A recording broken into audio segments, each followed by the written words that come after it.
All right. Well, welcome back, everyone. I have a guest speaker today. She's going to tell us her story on how she pauses. Her name is Yarona, and she is an awesome, awesome friend and thought leader.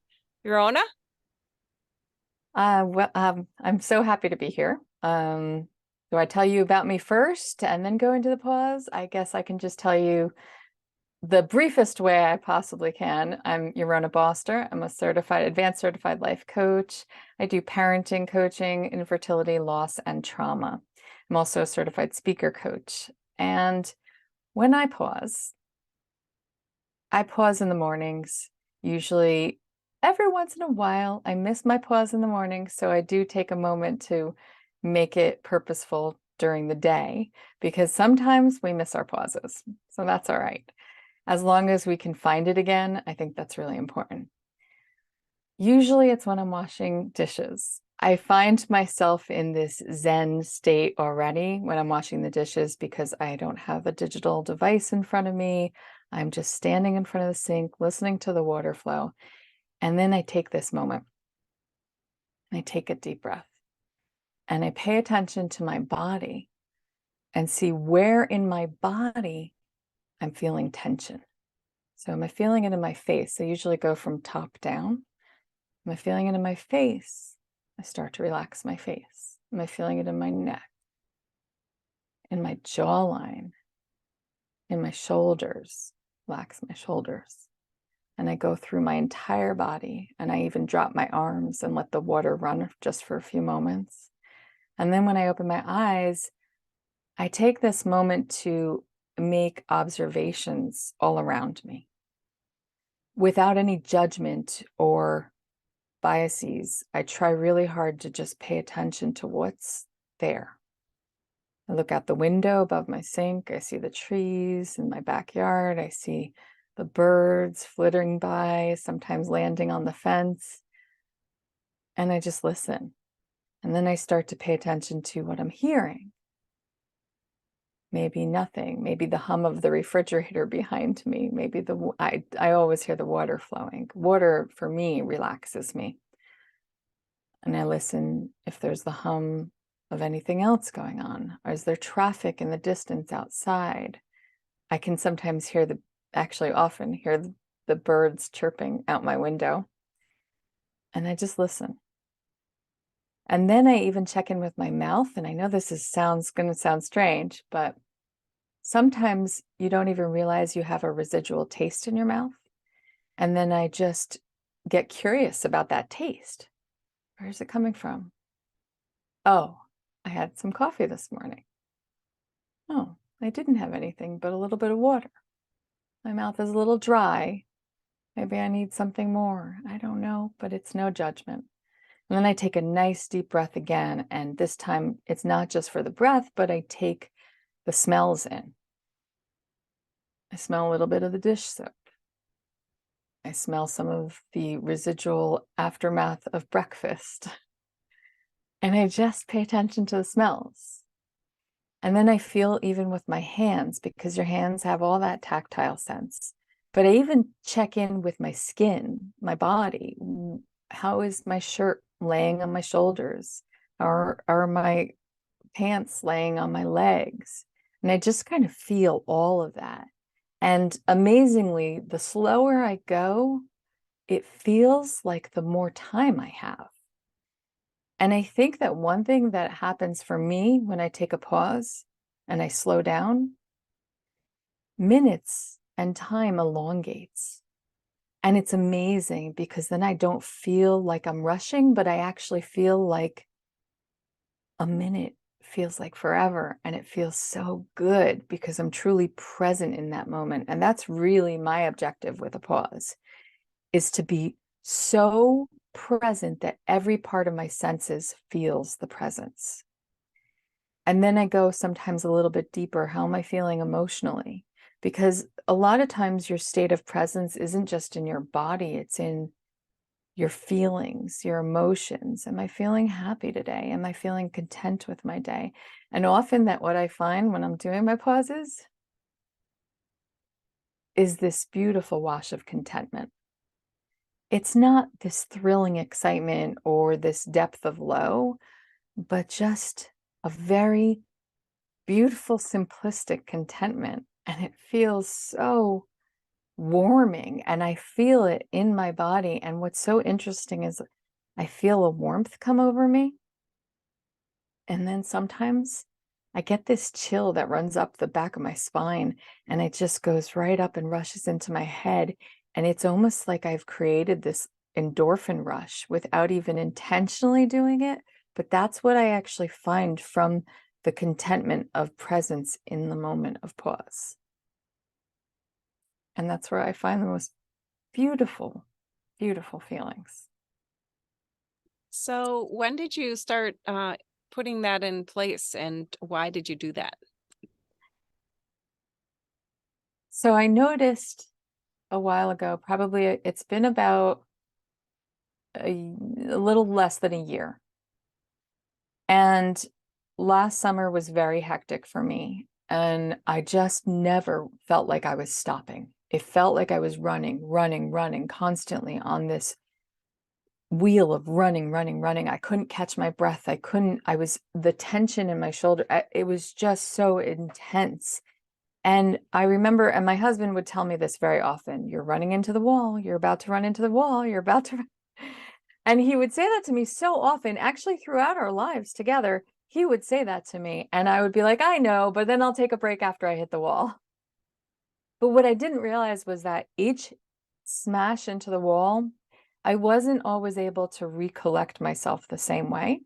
And as I've aged, I've noticed that I have less of ability to recollect myself. And with all the experiences I've had in life and a lot of traumatic experiences, they've left battle scars. And those scars are still there, but they're just scars. They don't hurt and they aren't as tender to the touch anymore. They're memories, and they certainly shaped who I am and how I live, but they're no longer scars that when I poke it, I feel that residual effect of it. It's more of like just memory, and I get to choose the memories that I bring back in intentionally. But I wasn't able to really do that for quite some time. I started noticing I wanted to do that. And so I had the intention, but I didn't really have the know-how. So then after last summer, it was so hectic. And I said, I need to take a moment. And that moment turned into this pause, this intentional pause, this intentional desire. And it started small. I could only do it for minutes at a time. Now I could sometimes lose myself in that for half an hour. But I will say that losing myself in it doesn't feel like a loss. It actually feels like a really big gain, because then my day, it just flows with this constant presence that I'm able to be in the moment with each thing that I do. And sometimes I stumble initially, right? I think that's natural. I think when we're learning something new, there's a stumbling moment. There's this, you you have a knowledge about how to do something, now you have to put it into practice, and you're going to stumble in the practice. And sometimes you get really good at the practice and it's great, but every once in a while something trips you up and you stumble again. And there's nothing wrong with stumbling. It's really, how do you pick yourself back up and get back onto that intentional plan? So that's what I really try to do. And then once I do that, it really just becomes second nature at a certain point. And, again, you can falter, and that's okay. And for me, I don't shame myself in that falter. I say, okay, acknowledge that I faltered here. I didn't pause today. I just didn't find it. And rather than hold on to the shame about that and then feel embarrassed and then say, I've failed, now I need to get off of this horse because it's no longer the horse I need to be on. I say, no, that's a great place to be. I don't want to walk away from it just because I faltered. I need to step back to it. And when we remove that shame, it's just easier to step right back on without any ill will towards Yeah. ourselves. Yeah. And many of you out there have asked me, why is it only 15 minutes? Well, there you have it, right? It's sometimes, I mean, even just to step away from really watching TV or your device or the social media that you're in or your computer, it is a habit you have, and trying to break that habit, taking it at small bits and pieces. So 15 minutes is really not a long time to pause. And as Yorona said, 1 minute. It took 1 minute for her to start to practice and then kind of add minutes to it. So I understand. And even if you fall out of it, for a day, just come back to it and pause. Exactly. So tell me a little bit more about what the why. Why do you do this, and how has this changed your life? Like outside of doing the pause, how has this changed your life? Why I do it is something that I've come to the awareness of, and I live intentionally for. We each have a finite number of breaths in the body we live in. That is the one true constant. Loss, death, the inevitability of leaving this body that we have, it's there. And I came to that understanding through a lot of excessive loss.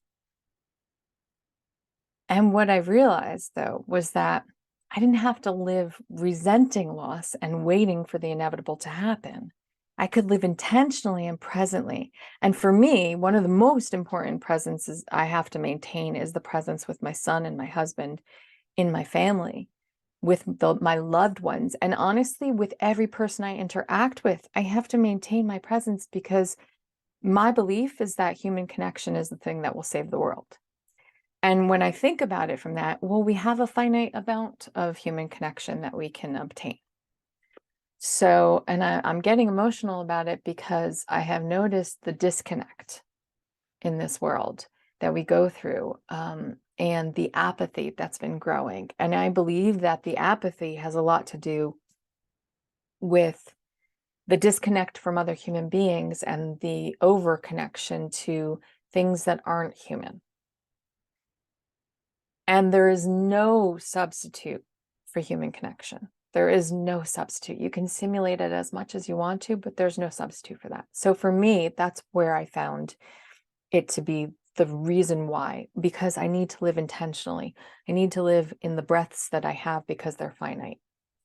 And I need to be here and then here and then here. And it's interesting because children, and from the parenting perspective, and as a person who understands the psychology of human development, children are really capable of doing that. It's in fact one of the reasons why when you ask a child, what did you do at school today? And they're like, I don't know.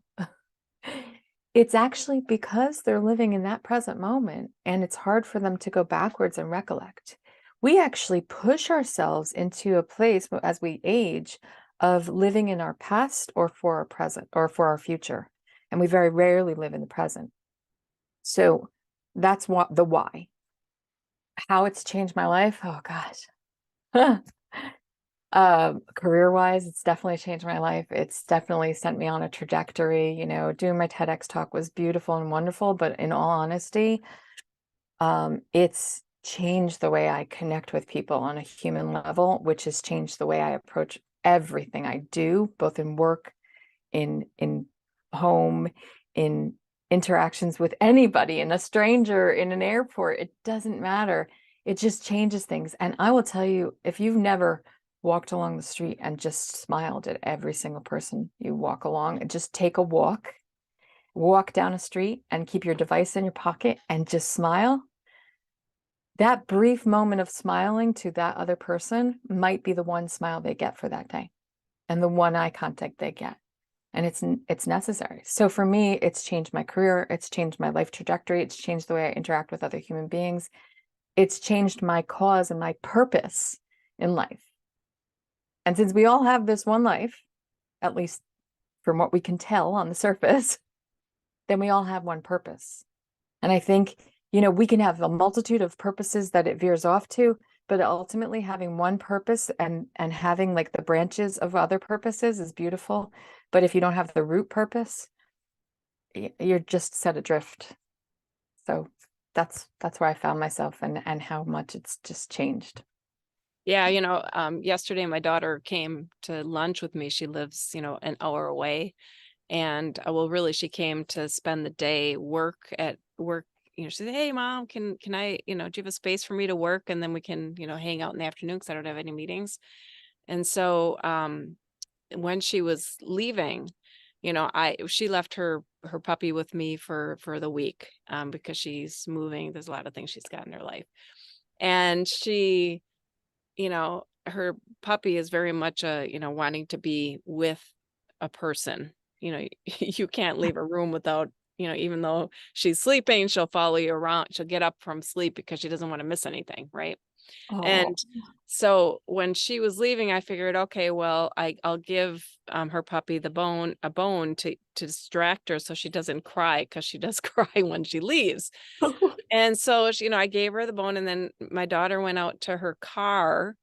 We said bye, and she went out to her car, and then I went right into my work, right? Because I figured, well, she's, all of a sudden I see my daughter appear in the house, and she goes, "Bye, mom." And she wanted me to give her, I always give her a hug when I leave, a really big hug, like probably I don't know, about a minute long hug, because I just love to hug her, yeah.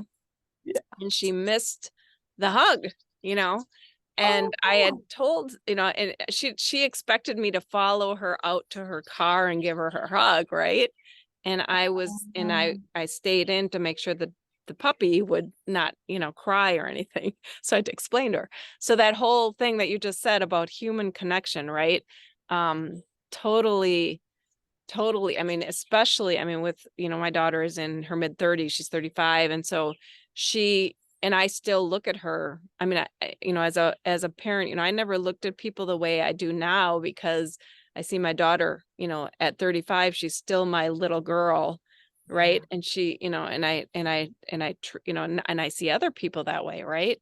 yeah, And that's really the impetus behind this whole pause, because as I raised her, because I'm a computer scientist, right? So as I raised her, I found myself always in this technology or something, absorbed into something that took me away. I mhm, really did, she turned out great, and she's an amazing, I mean, she's independent, and she's just so powerful, and I learned so much from her, and she's great. But I know that, we always look back, right? You say the past, we live in the past and future. But there, the whole thing of me kind of really embedded in that. I wanted to just let people think about it more and be more proactive, because we're gonna still have technology in this world. I mean, it's not gonna go away, and it is very helpful. There are a lot of good things about it. However, there's, just taking ownership, empowering ourselves yeah, is really, and getting grounded in ourselves to make those decisions yeah, about, while we're washing the dishes, right? Taking the pause, not having to have your device or whatever it is, right?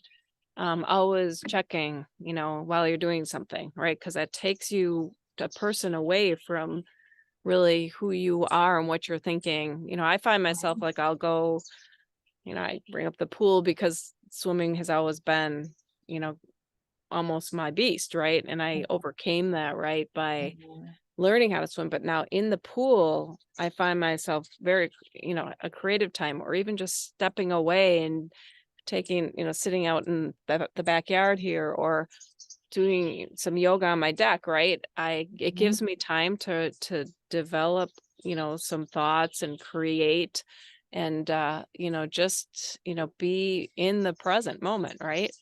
So mhm, yeah, that, I mean, what you're saying, this whole thing about human connection, right? I mean, that big yeah, hug that my daughter really, she desires, right? Or even just she could have called me, and said, "Hey, talk to you right. for an hour." But no, she drove out here for an hour so she could spend the day here. And she wants to, I said, "There's always a room here for you to close the door if you need to work, and we can, And she says, I'll take that on, because it's almost like getting out of the element of that. Sometimes you have to get out of the element. Oh yeah, absolutely. Yeah. What do you Yeah, think? I agree. And I also think sometimes for people who it's hard to get out of the element, I think that one of the reasons why the pause is so important is because you can't always get out of it physically, but you can get out of it mentally and emotionally, and you can even create a almost like a sensory bubble around yourself to allow yourself a little bit of this space from the place you're in, right? If you're giving yourself space from the place you're in certain places, it's just nearly impossible. For certain people, it's just nearly impossible. But there's one place you can go where no one else is. That's inside of you. It's the only place we have, really. And that's why I say we're connected to this body. That is our connection. And when we leave this body, we're no longer connected to it. But right now in the connection, we have to create a space for it.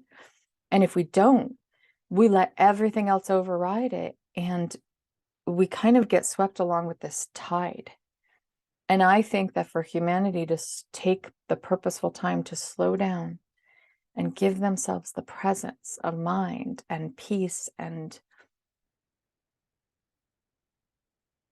intention to be, I think is so, it's not just vital, it's in, it's not just vital for your health, it's actually vital for human existence. Yeah, there you have it. So everyone, take that 15-minute pause today. And Yarona, you have a gift for everyone. Oh yes. Oh, I always forget things. Yeah, I will be happy to do a free one-on-one session to just kind of give you a little bit of coaching, address your goals, just kind of discovery, that place of learning what your goals are. Sometimes people come to the table, they don't even know until somebody else helps them create awareness. One thing that I will tell you, one last thing, is that one of the gifts of having a coach or a therapist or just somebody to talk to is that everything that circles the drain inside here can be placed outside the box and with somebody else's more objective perspective, give you more information than you are capable of giving yourself. So that is one of the key components also to human connection, is having somebody be your helper to find your true self. So I'd like to gift that to everybody if they That want it. is awesome. What an awesome gift. Thank you so much for your time today. And everyone, practice the pause. Thank you. Thank you.